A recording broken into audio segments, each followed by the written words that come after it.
में गुलाबी ठंड की शुरुआत हो चुकी है। इसके साथ ही प्रदूषण की समस्या भी धीरे धीरे बढ़ने लगी है। दिल्ली समेत एनसीआर पर प्रदूषण का साया मंडराने लगा है।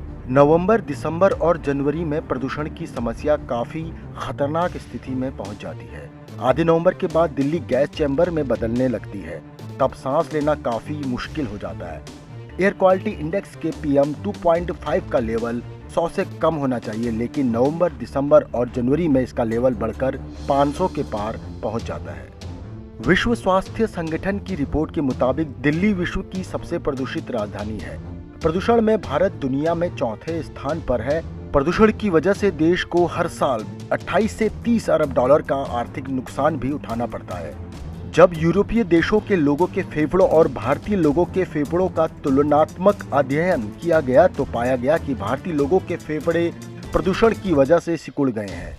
चिकित्सकों की माने तो AQI बढ़ने के साथ ही बुजुर्ग, बच्चे, हृदय रोगी सहित अस्थमैटिक मरीजों को विशेष सावधानी बरतनी चाहिए। एक रिपोर्ट के मुताबिक सर्दियों के मौसम में प्रदूषण के स्तर पर किए गए अध्ययन से यह निष्कर्ष निकला कि अक्टूबर से फरवरी तक का वायु प्रदूषण का स्तर बढ़ता है। इस बीच PM 2.5 के स्तर में वृद्धि होती है। देश के 115 शहरों में किए गए अध्ययन से यह पता चला कि गर्मियों की हवा साफ थी तो सर्दियों की हवा का डाटा हैरान कर देने वाला था। अधिकतर शहरों में प्रदूषण पिछली सर्दियों से ज्यादा रहा। उत्तर भारत के पंजाब, दिल्ली, उत्तर प्रदेश और हरियाणा देश के सबसे प्रदूषित इलाके हैं। जानकारों की माने तो प्रदूषण का लगातार बढ़ता स्तर चिंताजनक है। दिल्ली में धूल व औद्योगिक इकाइयों से होने वाले प्रदूषण को रोकने के लिए बेहतर प्रबंधन करना जरूरी है। सरकार उठाती कदम, नहीं मिलता फायदा। हालांकि दिल्ली सरकार प्रदूषण की समस्या को लेकर काफी सतर्क है। इलेक्ट्रिक वाहनों को प्रोत्साहित करने के अलावा और भी कई प्रयास कर रही है। प्रदूषण फैलाने वाले कारकों के लिए जिम्मेदार लोगों पर 10,000 रुपए तक का जुर्माना लगाने का फैसला किया गया है। इसके अलावा दिल्ली सरकार ने एक बार फिर रेड लाइट ऑन, गाड़ी ऑफ योजना शुरू की है ताकि वाहनों की वजह से प्रदूषण न बढ़ पाए। वहीं सड़कों के किनारे धूल से होने वाले प्रदूषण को कम करने के लिए पानी का छिड़काव किया जा रहा है। इसके लिए PWD द्वारा 150 टैंकर पूरी दिल्ली में लगाए गए हैं। वहीं MCD भी इसके लिए अलग से काम कर रही है। करीब 23 एंटी स्मोक गन पूरी दिल्ली में लगाए गए हैं। बढ़ता प्रदूषण, शुरू होती राजनीति। दिल्ली में प्रदूषण बढ़ने के साथ ही राजनीति भी शुरू हो जाती है। शासन व विपक्ष एक दूसरे पर आरोप मढ़ने लगते हैं। बीजेपी की बात करें तो यह मुद्दा भुनाने में वह कभी पीछे नहीं रहती। बीजेपी का कहना है कि प्रदूषण के मामले में दिल्ली सरकार पूरी तरह से फेल हो गई है। मुख्यमंत्री अरविंद केजरीवाल को कुर्सी पर बने रहने का कोई अधिकार नहीं है। आज दुनिया भर के प्रदूषित शहरों में दिल्ली सबसे ऊपर है। इसको नियंत्रण करने के लिए सरकार को जो कदम उठाने चाहिए थे वह नहीं उठाए गए। ना तो इलेक्ट्रिक बस आई और ना ही स्मोक टावर लगाए गए। सरकार प्रदूषण को लेकर चिंतित नहीं है। अरविंद केजरीवाल को तुरंत इस्तीफा देना चाहिए। वहीं इस मामले में कांग्रेस भी पीछे नहीं रहती है। दिल्ली प्रदेश कांग्रेस का कहना है कि अगर दिल्ली सरकार को सच में प्रदूषण कम करना है तो धरातल पर काम करें। नौटंकी करने से काम नहीं होगा।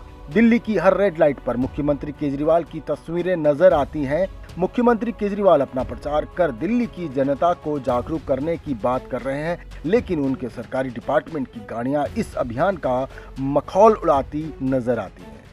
वहीं आम आदमी पार्टी भी इन सवालों के जवाब देने में पीछे नहीं रहती। पार्टी प्रदूषण का ठिकरा MCD व केंद्र सरकार पर फोड़ते नजर आती है। पार्टी का कहना है कि भारत के टॉप 10 प्रदूषित शहरों में से 9 शहर उत्तर प्रदेश के हैं। दिल्ली पहले ज्यादा प्रदूषित थी। पिछले वर्षों में सरकार ने जो काम किया उसके कारण दिल्ली में 15% प्रदूषण कम हुआ है। दिल्ली पहले दूसरे स्थान पर होती थी, लेकिन आज दिल्ली की स्थिति बेहतर हुई है। दिल्ली में ग्रीन बेल्ट बढ़ाने पर जोर दिया जा रहा है। दिल्ली में चल रही पॉल्यूटेड इंडस्ट्रीज को बंद कर दिया गया है। उनका पॉल्यूटेड फ्यूल चेंज कर दिया गया है। दिल्ली में tree transplantation policy, electric vehicle policy आदि चल रही है। प्रदूषण के कारणों पर नजर बनाए रखने के लिए ग्रीन वॉर रूम तैयार किया गया है। पराली से पैदा होने वाले प्रदूषण को रोकने के लिए बायो डिकम्पोजर का इस्तेमाल किया जा रहा है। दिल्ली सरकार के प्रयासों से प्रदूषण कम हुआ है। मंशा है कि आगामी दिनों में जनता के साथ मिलकर दिल्ली को और एनवायरमेंट फ्रेंडली बनाया जाएगा। पार्टी ने NCR में चल रही प्रदूषक इंडस्ट्री को न बंद करने को लेकर सवाल उठाया है। कहा है कि केंद्र सरकार से लगातार अपील की गई, लेकिन एनसीआर में जो पावर प्लांट हैं जो प्रदूषण बढ़ा रहे हैं उन्हें बंद नहीं किया गया। केंद्र की तरफ से जो एयर क्वालिटी कमीशन बना था वो भी खत्म हो गया है। अभी से अगर पहल करें तो आने वाले दिनों में स्थिति बेहतर हो सकती है। Bureau report, ETV Bharat, Delhi.